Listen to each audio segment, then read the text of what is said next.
we only have two rules. First of all,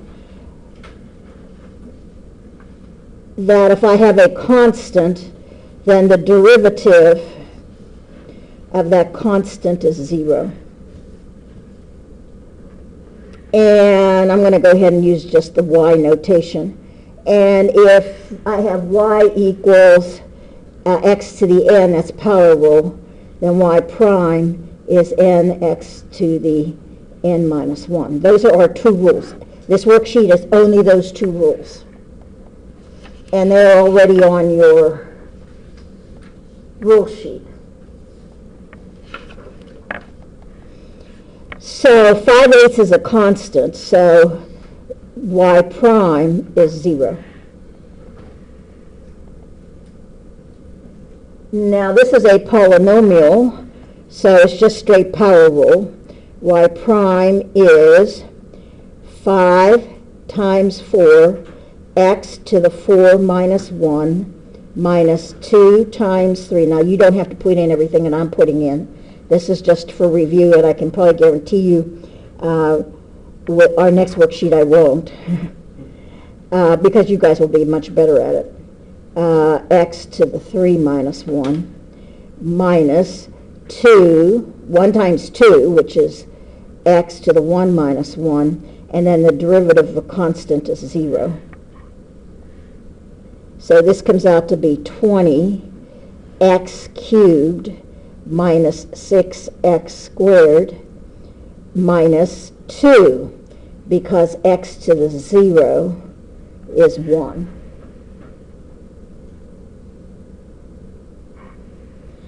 Straight power rule, y prime is 8, negative 8, x to the negative 8 minus 1, which is negative 8, x to the negative 9. You can leave it that way because we're not doing anything with it right now.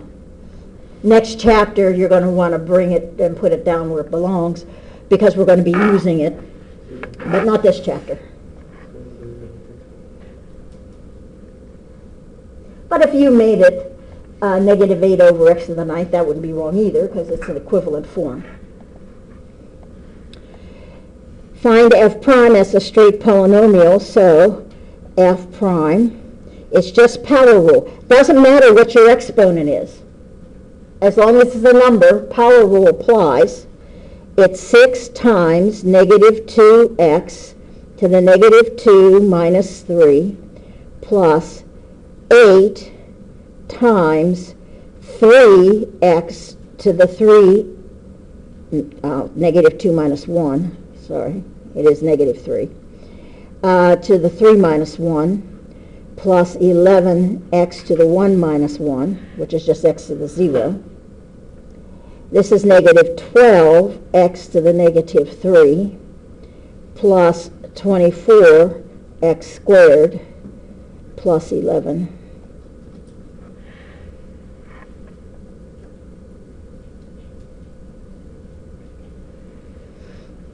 Find f prime. Well, it's still power rule. Even though they're fractions, it's power rule.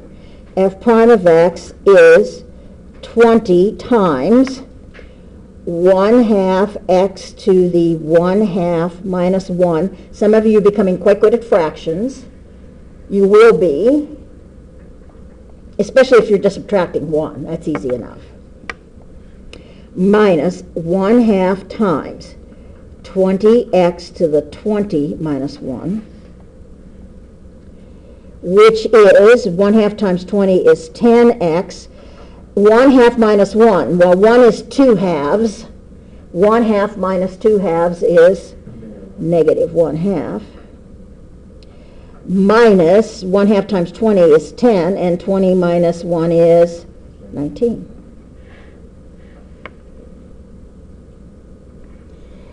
This was a reminder that you're going to be doing a lot of this too. You need to do a rewrite that the nth root of a to the m power is a to the m divided by n. Numerator is the exponent on the radicand. Denominator is the index.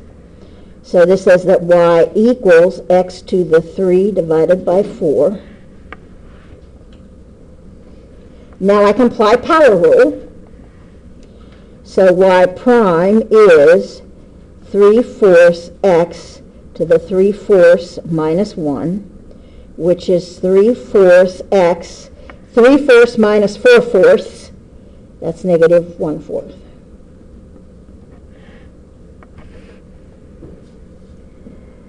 Now, I threw this notation in because I'm going to be using it shortly and frequently. All this is take the derivative. So I'm just finding the derivative, but I'm going to have to rewrite this thing. Take the derivative of 4 divided by x to the 4th is just 4x to the negative 4 minus, and the exponent on the radicand is 1, 5x to the 1/3. Now I can take the derivative of that. Negative 4 times 4 is negative 16. X to the minus 4 minus 1 minus 5 times 1/3 x to the 1/3 minus 1, which is negative 16 x to the negative 5 minus 5/3 x to the 1/3 minus 3/3 is minus 2/3. As long as I'm subtracting 1, I'm in pretty good shape. If I have to subtract more than that, I may have to write it down. But subtracting 1 is fairly easy. Any questions?